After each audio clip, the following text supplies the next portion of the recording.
హెచ్ఆర్పిడబ్ల్యూఓ TV channel ప్రేక్షకులకు హృదయపూర్వక నమస్కారం తెలియపరుస్తూ టుడే హెడ్లైన్స్. దావోస్ పర్యటనలో తెలుగు రాష్ట్రాల సీఎంలు మూడింతల వేగంతో ఏపీ అభివృద్ధి. అమిత్ షా రేషన్ కార్డును తొలగిస్తారన్నది అపోహ మాత్రమే. జూపల్లి లోకేష్ కు డిప్యూటీ సీఎం పదవి ఇవ్వాలి. టీడీపీ నేత వర్మ చలికాలంలోనూ తెలంగాణలో రికార్డ్ విద్యుత్ వినియోగం. మహాకుంభమేళాలో అగ్ని ప్రమాదం, 30 టెంట్లు దగ్ధం. సైఫై దాడి కేసులో నిందితుడికి 5 రోజులు కస్టడీ. నేడు అమెరికా అధ్యక్షుడిగా ట్రంప్ ప్రమాణ స్వీకారం. ఖోఖో పురుషుల మహిళా ప్రపంచ కప్ విజేత భారత్.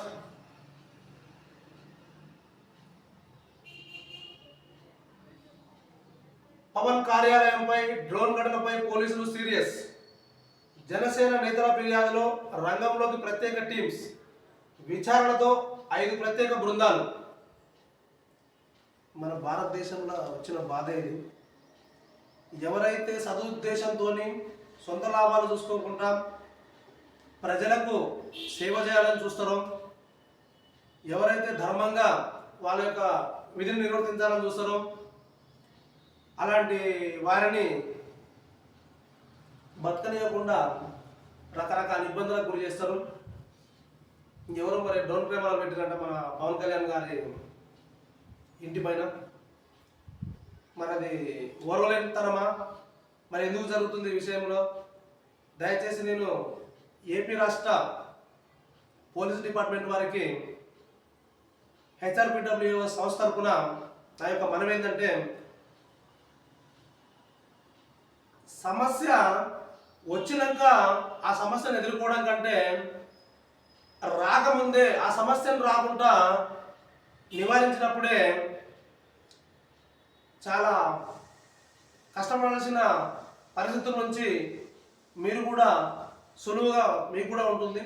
కాబట్టి మీకున్నటువంటి టెక్నాలజీ మొత్తాన్ని ఉపయోగించి నిజంగా అసలు ఈ డ్రోన్ కెమెరాలు ఎందుకు తీసుకొచ్చిర్రు? పవన్ కళ్యాణ్ గారిని ఏమైనా టార్గెట్ చేసిరా ఏందనేది మీరు క్షుణ్ణంగా పరిశీలించి, అలాగే నేను ఆంధ్రప్రదేశ్ రాష్ట్ర ప్రభుత్వానికి, ముఖ్యంగా నారా చంద్రబాబు నాయుడు గారికి నా యొక్క విన్నపం ఏంటంటే, పవన్ కళ్యాణ్ గారిని కాపాడుకోవాల్సిన బాధ్యత మీ పైన ఉంది. మీరు తప్పకుండా కాపాడుకుంటారని కూడా మేము భావిస్తున్నాం. కాబట్టి పోలీసు వర్గాలు ఈ విషయాన్ని తొందరగా తేల్చి దీనికి సంబంధించిన పూర్తి వివరాలు వెల్లడించి, ఏమైనా చట్ట వ్యతిరేకంగా జరిగినట్లయితే, ఎవరైనా దోషులు తేలినట్లయితే వాళ్ళను ఈ విషయంలో కఠినంగా శిక్షించాలని చెప్పి మేము మా హెచ్ఆర్పిడబ్ల్యూఓ సంస్థ తరఫున కోరుకుంటున్నాం.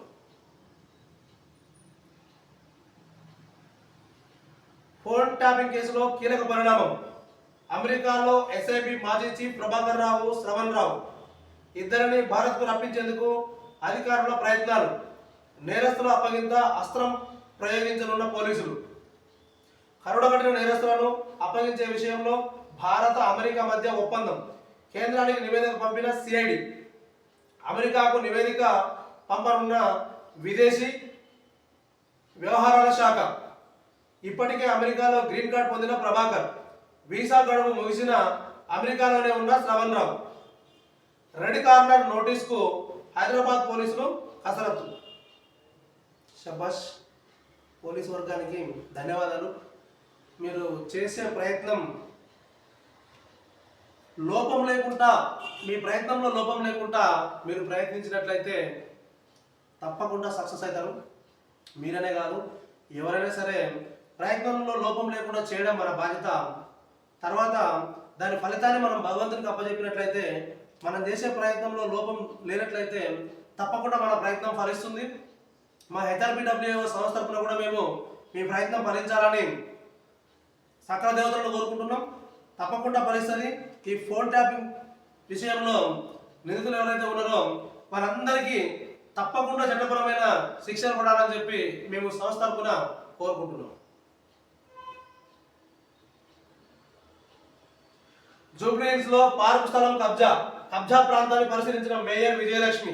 కబ్జాపై మేయర్ గద్వాల విజయలక్ష్మి ఆగ్రహం. కబ్జాకు గురైన 2000 గజాల స్వాధీనం చేసుకోవాలని అధికారులకు మేయర్ విజయలక్ష్మి ఆదేశం. సాయంత్రం లోపు కబ్జాదారులపై చర్యలు తీసుకోవాలి, స్థలాన్ని క్లీన్ చేయాలని ఆదేశించిన విజయలక్ష్మి. కోర్టులు జడ్జిమెంట్ ఇచ్చిన స్థలాలే ఇంతవరకు ఖాళీ చేయని సందర్భాన్ని మనం చూస్తున్నాం. వ్యవస్థలు మొత్తం చాలా భ్రష్టు పట్టినాయి.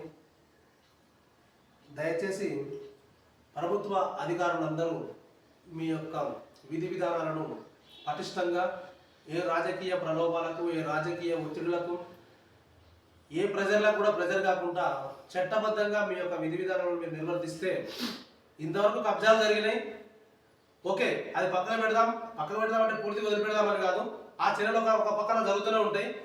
ఇక ముందు కబ్జాలు జరగకుండా ప్రయత్నం చేస్తున్న సమయంలోనే సమాచారాన్ని గ్రహించి ఆ కబ్జాకు గురి కాకుండా అధికారులు, ప్రభుత్వాలు కాపాడితే బాగుంటుందని చెప్పి మా హెచ్ఆర్పిడబ్ల్యూఏ సంస్థ తరఫున మేము తెలియపరుస్తున్నాం.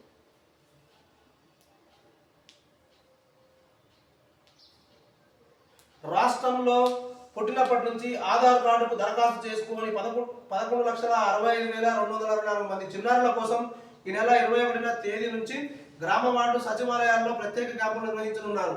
ఈ మేరకు ఏర్పాటు చేయాలని కలెక్టర్లకు గ్రామ వార్డు సచివాలయాల శాఖ డైరెక్టర్ శివప్రసాద్ ఆదేశాలు జారీ చేశారు. ఓకే, మంచిగా ఉంది. మైనర్ బాలిక మిస్సింగ్. అల్పిని పోలీస్ స్టేషన్ పరిధిలోని కాటన్ మిల్ వద్ద మిస్సింగ్ అయిన బాలిక. మజ్జిగ కారులోకి చెందిన బాలిక తన ఫ్రెండ్కు బట్టలు ఇవ్వాలని అంటూ పెదనాన్న ద్విచక్ర వాహనంలో బయలుదేరిన వైనం. కాటన్ మిల్ వద్ద దింపి వెళ్లిపోయిన పెదనాన్న సాయంత్రం అయినా ఇంటికి రాకపోవడంతో పోలీసులను ఆశ్రయించిన బాలిక కుటుంబం. బాలిక అన్న పవన్ కుమార్ అలిపిరి పోలీస్ స్టేషన్లో ఫిర్యాదు. కేసు నమోదు చేసి విచారిస్తున్న అలిపిరి పోలీసులు. ఇది ఎక్కడ అన్యాయం? మనం రీసెంట్గా కూడా చూసినాం. మన తెలంగాణ రాష్ట్రం, మన రంగారెడ్డి జిల్లా ఇబ్రాహీంపట్నం పరిధిలో కూడా ఒక బాలికపై అత్యాచారం జరిగింది. ఇక్కడ దుర్భరమైన పరిస్థితి ఏంటంటే, నేటి సమాజంలో మానవతా విలువలు లేకుండా పోయినాయి. విచక్షణ రహితంగా ప్రవర్తిస్తున్నారు. సొంత బాబాయి మన ఇబ్రాహీంపట్నం దగ్గర ఒక అమ్మాయిని అత్యాచారం చేయడం జరిగింది. ఇలాంటి పరిస్థితులు చూస్తుంటే చాలా బాధ అవుతుంది. ప్రభుత్వాలు ఇలాంటి పరిస్థితులు జరగకుండా ఒక పక్కన చర్యలు తీసుకుంటూనే ఉన్నా ఈ అఘాయిత్యాలు మాత్రం ఆగట్లేదు. దీనికి అవేర్నెస్సే ఇంపార్టెంట్ అని చెప్పి మేము భావిస్తున్నాం. కాబట్టి ప్రభుత్వాలు అవేర్నెస్ ఇవ్వడంలో స్వచ్ఛంద సంస్థలకు సహకారాలు అందించి, స్వచ్ఛంద సంస్థలు రెడీగా ఉన్నాయి అవేర్నెస్ ఇవ్వడానికి. స్వచ్ఛంద సంస్థలకు తగిన సహకారాలు అందించి అవేర్నెస్ ప్రోగ్రాంలకు ఎంకరేజ్ చేసి అవేర్నెస్ అందిస్తే ఇలాంటి వాటి నుంచి దూరంగా ఉండొచ్చు అని చెప్పి మేము భావిస్తున్నాం. 8.5 గ్రాముల కొకైన్ను సీజ్ చేసిన ఎక్సైజ్ శాఖ గుంటూరు పోలీసులు.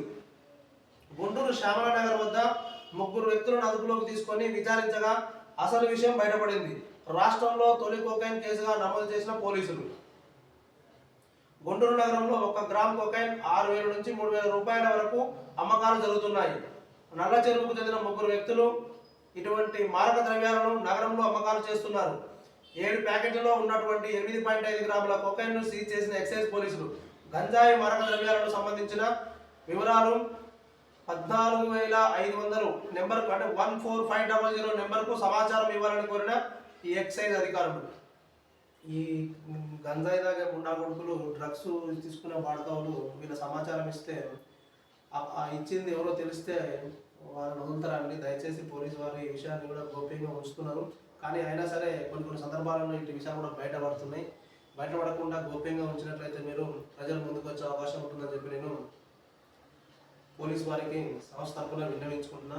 అలాగే ఇలాంటి చర్యలకు చేపట్టిన వారిపై తప్పకుండా పీడియాక్టులు పెట్టి శిక్షలు కఠినతరం చేసినట్లయితే కొంతమేరకు అరికట్టిన వాళ్ళం అవుతామని చెప్పి మేము భావిస్తున్నాం.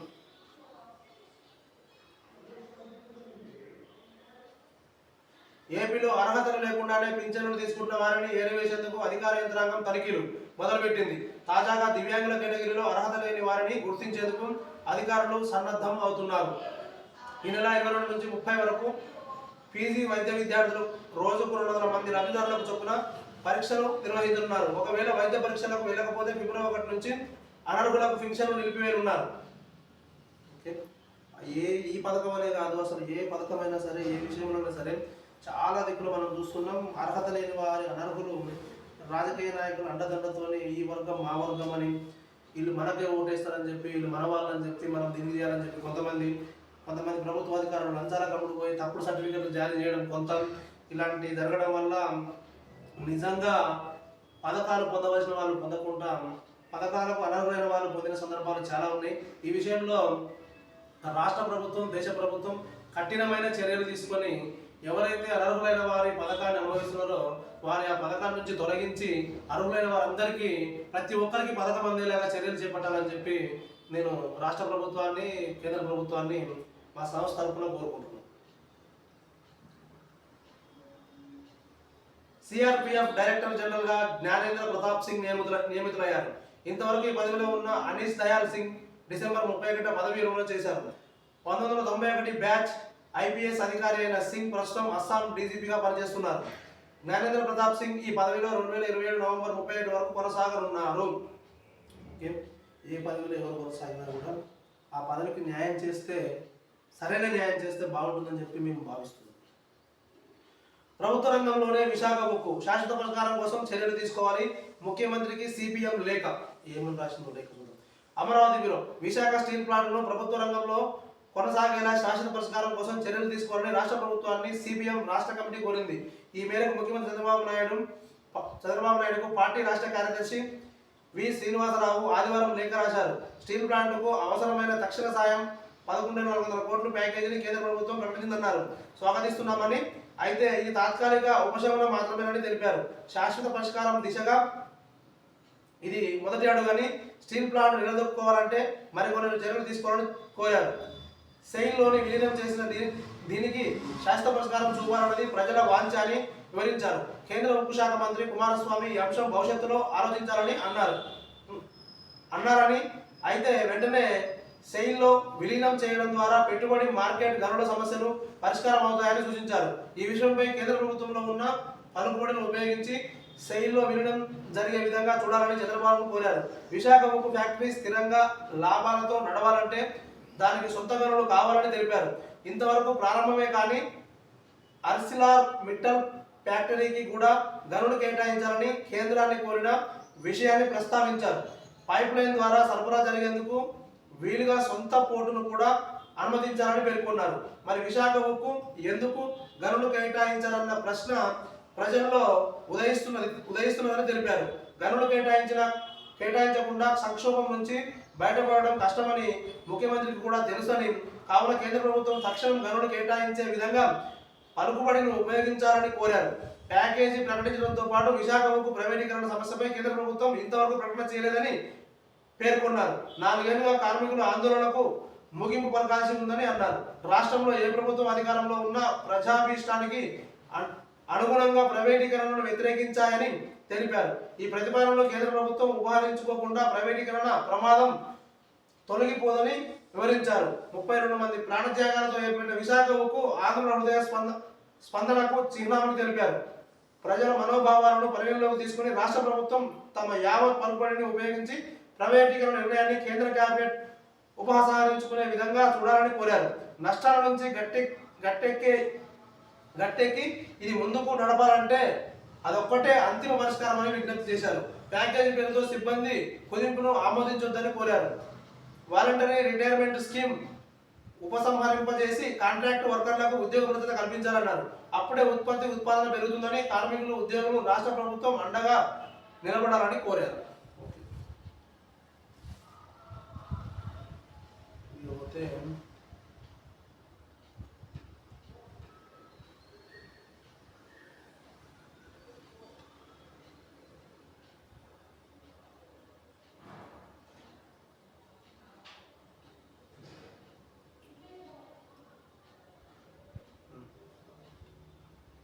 చూడండి, ఇక్కడ ఒక దుర్భరమైన వార్త. పాఠశాలల్లో టీచర్ల రాసలీలలు. ఇంత వినడానికి ఎంత అసభ్యకరంగా ఉందో. పిల్లలకు విద్యాబుద్ధులు నేర్పించి వారిని ఉత్తమ పౌరులుగా తీర్చిదిద్దే పవిత్రమైన పాఠశాలనే ఇద్దరు ఉపాధ్యాయులు తమ అసభ్య కార్యకలాపాలకు కేంద్రంగా మార్చుకున్నారు. రాజస్థాన్లోని చిత్తర్గఢ్లోని ఓ ప్రభుత్వ పాఠశాలలో మహిళా ఉపాధ్యాయురాలితో ఉపాధ్యాయుడి రాసలీలల వీడియో సామాజిక మాధ్యమాల్లో వైరల్గా మారింది. ఈ ఘటనపై తీవ్రంగా స్పందించిన ఉన్నతాధికారులు ఇద్దరిపైన సస్పెన్షన్ వేటు విధించారు. ఓకే, వాస్తవంగా ఒక దేశ భవిష్యత్ అనేది తరగతి గది నుంచి స్టార్ట్ అవుతుంది. అంటే ఇక్కడ ఉపాధ్యాయుల పాత్ర ఒక దేశ భవిష్యత్తునే ప్రభావితం చేస్తుంది. అలాంటి స్థానంలో ఉన్నవారు ఇలాంటి పనులు చేయడానికి సిగ్గుచేటు ఉండాలి. ఇలాంటి విచక్షణారహితమైన పనులు చాలా గలీజైన విషయం ఇది.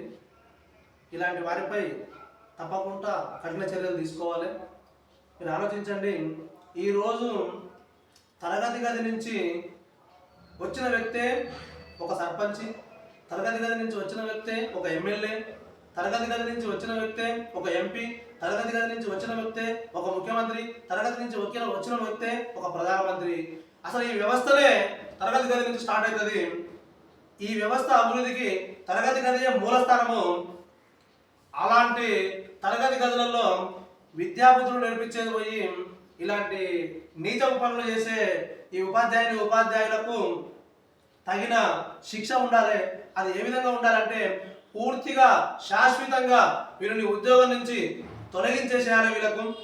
అలాగే వీళ్ళకు గవర్నమెంట్ నుంచి ఎలాంటి పథకాలు కూడా వీళ్ళు ఎలిజిబిలిటీ కాదు, గవర్నమెంట్ సదుపాయాలు కూడా వీరికి బంద్ చేయాలి. ఈ విధంగా కఠినమైన చర్యలు తీసుకుంటే తప్ప ఇలాంటి ఆగడాలను మనం అరికట్టలేము. చిన్నపిల్లలకు యూత్కు అవేర్నెస్ లేదంటే అవేర్నెస్ ఇస్తాం.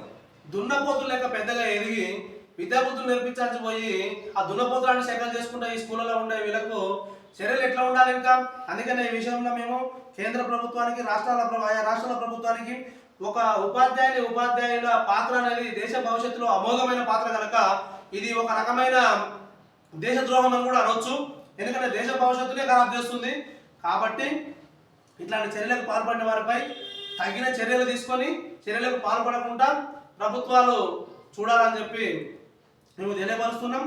ఇట్లాంటి విషయాలలో ఒక పక్కన ఉపాధ్యాయులు ఈ విధమైన అసభ్యకరమైన పనులు చేసుకుంటూ మళ్ళొక పక్కన ఉపాధ్యాయుల మీద దాడులు జరిగినాయి, ఉపాధ్యాయుల మీద కొట్లాటలు జరిగినాయి, ఉపాధ్యాయులను కొట్టిర్రు అని చెప్పి మనము పేపర్లలో స్టేట్మెంట్ కూడా చూస్తున్నాం. సరే, ఉపాధ్యాయులను కొట్టిర్రు, దాడి జరిగిందంటే దాంట్లో ఏం వాస్తవం ఉంది ఏందనేది ఆలోచించవచ్చు. కానీ ఈ విషయం జరిగిందంటే దీన్ని ఆలోచించడానికి ఏమి, దీనికి సరైన ఆధారాలు దొరికినాయంటే ఇమీడియట్లీ వీళ్ళ మీద ఎక్కువ టైం తీసుకోకుండా తొందరగా చర్యలు చేపట్టి వీళ్ళకు చాలా కఠినమైన పనిష్మెంట్ ఇవ్వాలని చెప్పి నేను human rights protection and welfare awareness organisation founder president గా కేంద్ర రాష్ట్ర ప్రభుత్వాలకు నా యొక్క డిమాండ్ వ్యక్తపరుస్తున్నా.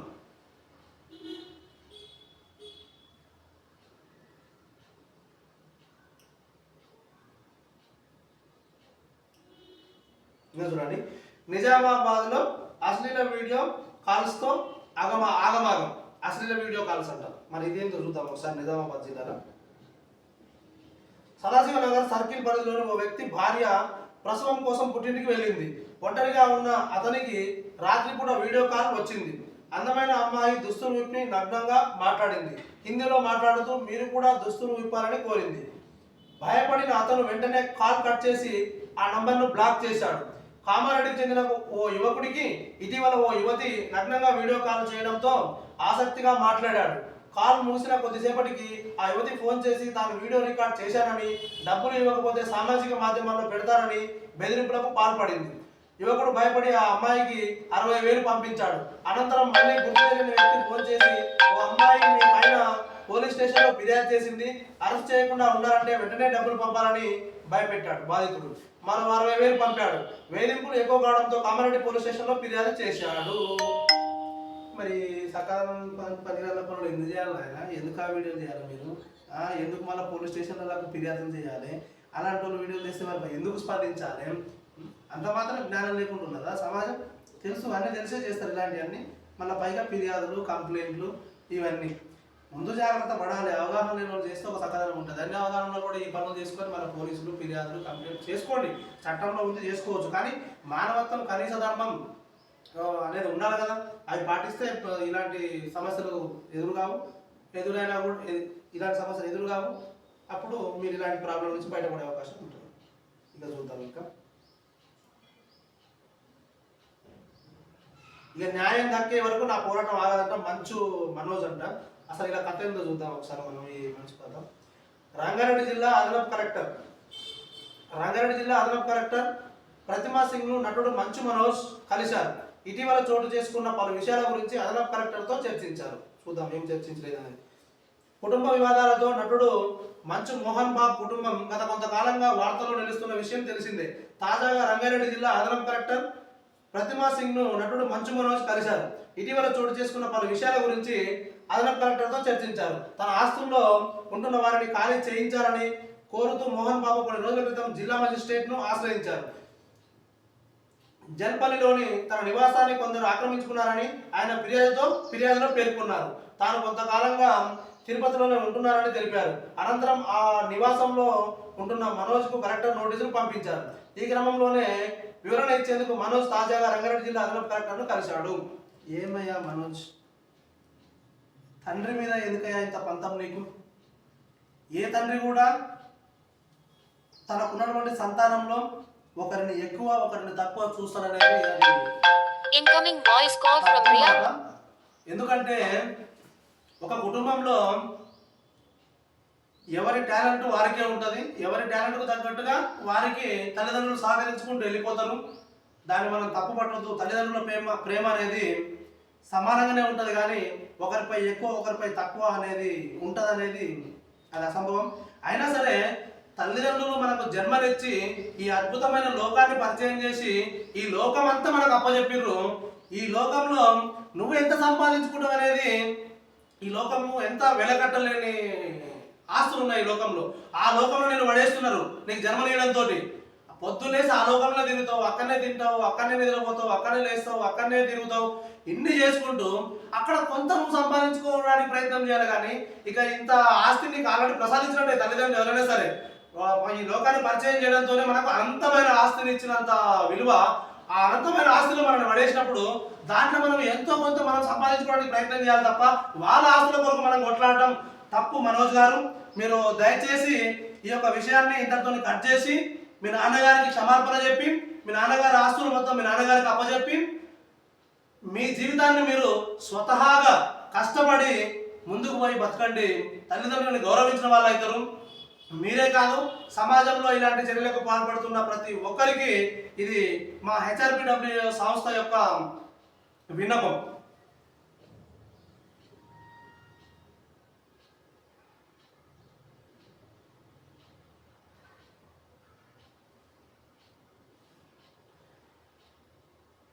ఇక చూద్దాం. ఇంకొక విషయానికి వస్తే, పోస్కో చట్టం కింద అరెస్ట్ మరో 5 వీడియోలు లభ్యం. చూద్దాం. ఇక డబ్బులపై ఆశతో తల్లిదండ్రులే కన్న బిడ్డ అసభ్యకర వీడియోలు తీసి ఇంత చండాలం తీసి విక్రయించిన ఉదంతం తమిళనాడులో వెలుగులోకి వచ్చింది. సిగ్గు, లజ్జ, జ్ఞానం, బుద్ధి, మర్యాద ఏమైనా ఉండాలి తల్లిదండ్రులకి. సావట్ర పోయారన్న వాడి పనికి వాళ్ళు. బాలిక తల్లిదండ్రులు సహా 9 పోలీసులు అరెస్ట్ చేశారు.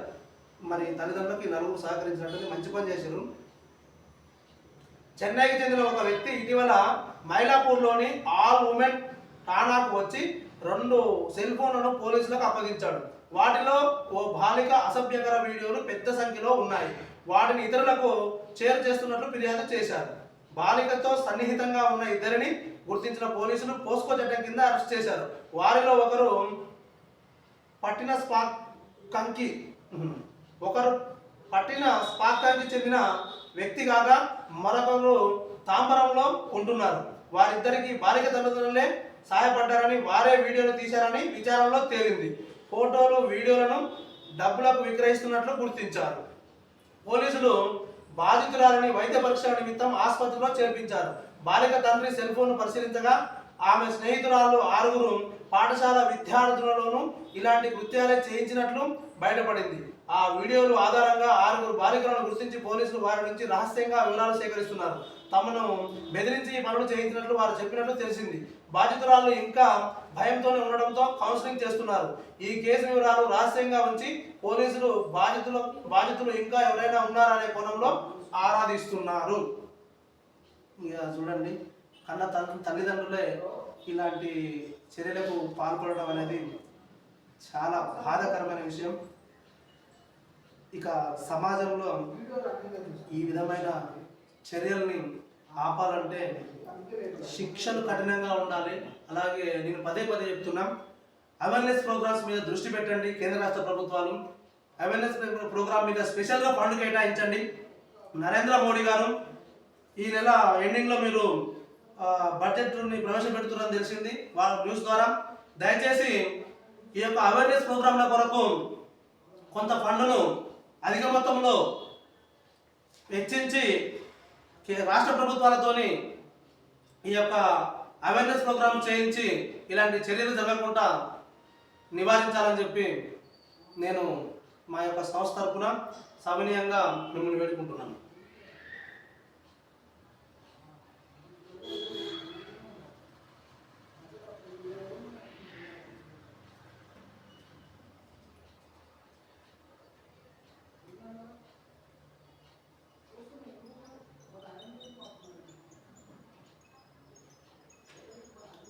ఇంకా చూద్దాం ఇంకొక విషయం. పరాజయం ఎదురైతే ప్రత్యామ్నాయం ఉన్నట్లే. ఈనాడుతో కోనసీమ కలెక్టర్ మహేష్ కుమార్ రాజమహేంద్రవరం. చూద్దాం. 9వ తరగతి వరకు ఆ కుర్రాడి ఆటలు స్నేహితులే ప్రపంచం. క్రమేపీ చదువుపై దృష్టి కేంద్రీకరించి ఎంబీబీఎస్ పూర్తి చేశాడు. ఆ తర్వాత సివిల్స్ పై గురి. ఆ యువకుడే జిల్లా కలెక్టర్ ఆర్ మహేష్ కుమార్. పాఠశాల స్థాయిలో ఆటల్లో రాణిస్తూ చదువుకోవాలని, పరాజయం ఎదురైతే ప్రత్యామ్నాయం ఉంటుందని నేటి తరానికి చెబుతున్న ఆయన ఆ స్ఫూర్తి బాటను ఇలా పంచుకున్నారు. ప్రాథమిక విద్యంతా ఆటపాటలతో సాగింది. 8-9 తరగతుల్లో ఇంట్లో గట్టిగా మందలించడంతో క్రమేపీ చదువుపై కొంత దృష్టి సాధించా. ఎంసెట్ 800లో ర్యాంక్ సాధించి ఎంబీబీఎస్ పూర్తి చేశా. అక్కడ 2వ ఏట నుంచి సివిల్స్ పై ఆలోచనలు మొదలయ్యాయి. 3వ ప్రయత్నంలో 189వ ర్యాంకుతో ఐఏఎస్ సాధించా. తల్లిదండ్రులు ఆలోచించాలి. ఏ క్రీడలో రాణించాలన్నా 6 నుంచి 9వ తరగతి వరకే అవకాశం. ఇంటర్ తర్వాత నేర్చుకునేది తక్కువ. క్రీడల వల్ల నాయకత్వ లక్షణాలు, బృంద స్ఫూర్తి, ఓటమిని తట్టుకోవడం, భావ వ్యక్తీకరణ నైపుణ్యం అలవడతాయి. సివిల్స్ కు సిద్ధమయ్యే క్రమంలో ఒత్తిడిని అధిగమించేందుకు బాక్సింగ్ నేర్చుకున్నా. నా పిల్లలకు ఫుట్బాల్, చదరంగం, సంగీతం నేర్పిస్తున్నా. పిల్లలుగా క్రీడల్లో రాణిస్తూ సామాజిక సాంఘిక జీవనంపై అవగాహనతో ముందుకెళ్తే కొంత ఆలస్యంగానైనా జీవితంలో చక్కగా స్థిరపడతారు. అందుకే నేనే ఉదాహరణ. తల్లిదండ్రులంతా ఆ దిశగా ఆలోచనలు చేయాలి. కలెక్టర్ గారు, మీకు మా సంస్థ తరపున అభినందనలు తెలియజేస్తున్నాం. మీ కష్టానికి ఫలితం దక్కింది. నిజంగా చెప్పాలంటే ఓటమి అనేది జీవితంలో చాలా అనుభవాలు ఇస్తుంది. ఆ అనుభవాలే మనకు ఒక్కొక్క మెట్టుగా, మన ఎదుగుదలకు ఒక్కొక్క మెట్టుగా ఉపయోగపడతాయి అనేది చాలా మంది చెప్తుంటారు. మీరైతే స్వయంగా మీ జీవితాన్ని ఉదాహరణ తీసుకొని చెప్పారు. చాలా సంతోషం. ఇలాంటి మెసేజ్ని మీరు సమాజానికి నిర్మోహమాటంగా అందించినందుకు మా సంస్థ తరపున మీకు మరొకసారి అభినందనలు తెలియపరుస్తున్నాం.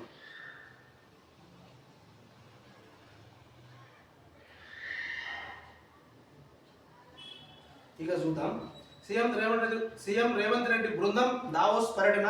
ఈ పర్యటన అసలు ఏంది మొత్తం క్లియర్గా చూద్దాం. ఇక తెలంగాణకు భారీగా పెట్టుబడులను సమీకరించడమే లక్ష్యంగా ముఖ్యమంత్రి రేవంత్ రెడ్డి టీం సింగపూర్ పర్యటన ముగించుకొని దావోస్కు వెళ్ళింది. సోమవారం 20వ తేదీ నుంచి 22వ తేదీ వరకు జరగనున్న వరల్డ్ ఎకనామిక్ ఫోరం వార్షిక సదస్సు 2025లో పాల్గొన్నారు. పెట్టుబడుల గమ్యస్థానంగా తెలంగాణను ప్రపంచానికి పరిచయం చేసేందుకు దావోస్ పర్యటన రాష్ట్ర ప్రభుత్వం అత్యంత ప్రతిష్టాత్మకంగా భావిస్తుంది. తెలంగాణ ముఖ్యమంత్రి రేవంత్ రెడ్డి బృందం సింగపూర్ పర్యటన విజయవంతంగా పూర్తి చేసుకుని ఆదివారం రాత్రి దావోస్ పర్యటనకు బయలుదేరింది. సీఎంతో పాటు మంత్రి శ్రీధర్ బాబు అధికారులు ఉన్నారు. దావోస్లో 4 రోజుల పాటు జరిగే వరల్డ్ ఎకనామిక్ ఫోరం వార్షిక సదస్సులో పాల్గొన్నారు. వరల్డ్ ఎకనామిక్ ఫోరం వేదికగా తెలంగాణకు ఉన్న సానుకూలతలను చాటి చెప్పి పెట్టుబడులు తెచ్చే లక్ష్యంతో సీఎం రేవంత్ రెడ్డి బృందం దావోస్ పర్యటనకు వెళ్ళింది.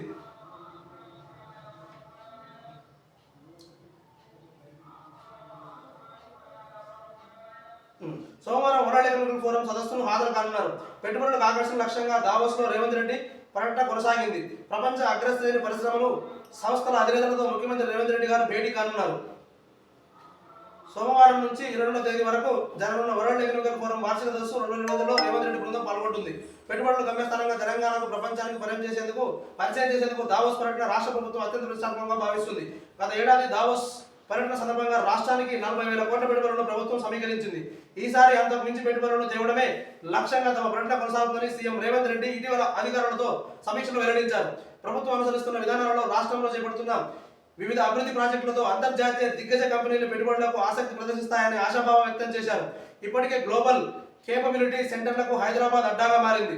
ఐటీ, ఏఐ, ఫార్మా తయారీ రంగాలకు ప్రభుత్వం అందిస్తున్న ప్రోత్సాహకాలతో పాటు ఇటీవల ప్రకటించిన పునరుత్పాదక ఇంధన ఉత్పత్తి విధానం పై ప్రముఖ కంపెనీలు ఆసక్తి ప్రదర్శిస్తున్నాయి. గత ఏడాది దావోస్ పర్యటనతో పాటు అమెరికా, దక్షిణ కొరియా పర్యటనతో రాష్ట్రానికి బాగా పెట్టుబడులు వచ్చాయి. భారీ ఐటీ పార్క్ కాగా రాష్ట్ర రాజధాని హైదరాబాద్లో మరో భారీ ఐటీ పార్క్ ఏర్పాటు కానుంది. 450 కోట్లతో కొత్త ఐటీ పార్కును ఏర్పాటు చేసేందుకు సింగపూర్కు చెందిన క్యాపిటల్ ల్యాండ్ కంపెనీ ముందుకు వచ్చింది. సుమారు 10 లక్షల చదరపు అడుగుల విస్తీర్ణంలో అత్యాధునిక సౌకర్యాలతో ఈ ఐటీ పార్కును ఏర్పాటు చేయనున్నట్లు ప్రకటించింది. బ్లూ చిప్ కంపెనీలు కోరుకునే ప్రీమియం సదుపాయాలు, గ్లోబల్ కేపబిలిటీ సెంటర్లకు పెరుగుతున్న డిమాండ్ను అందుకునేలా అన్ని సౌకర్యాలు ఈ ఐటీ పార్కులో ఉండనున్నాయి. సింగపూర్ పర్యటనలో ఉన్న ముఖ్యమంత్రి రేవంత్ రెడ్డి అధ్యక్షతన ఆదివారం జరిగిన ఉన్నత స్థాయి సమావేశంలో క్యాపిటల్ ల్యాండ్ కంపెనీ హైదరాబాద్లో తమ పెట్టుబడుల నిర్ణయాన్ని ప్రకటించింది. సింగపూర్ కేంద్రంగా ఉన్న ఈ కంపెనీ ప్రపంచ స్థాయి రియల్ ఎస్టేట్ సంస్థల్లో ఒకటి కాగా క్యాపిటల్ ల్యాండ్ కంపెనీ నిర్ణయాన్ని సీఎం రేవంత్ రెడ్డి స్వాగతించడంతో పాటు ఈ కంపెనీ చేపట్టే కొత్త ఐటీ పార్క్ నిర్మాణం హైదరాబాద్ అభివృద్ధిలో మరో మైలురాయిగా నిలుస్తుందని అన్నారు. కంపెనీ ప్రతినిధి గౌరీశంకర్ నాగభూషణం మాట్లాడుతూ సీఎం రేవంత్ రెడ్డి సారథ్యంలో హైదరాబాద్ అన్ని రంగాల్లో సుస్థిరంగా అభివృద్ధి చెందుతుందని, తమ సంస్థ కార్యకలాపాలను తెలంగాణలో విస్తరించడం సంతోషకరంగా ఉందని తెలిపారు. క్యాపిటల్ ల్యాండ్ సంస్థ ఇప్పటికే హైదరాబాద్లో అంతర్జాతీయ tech park Avance Hyderabad cyber pearl పార్కులను చేపట్టింది.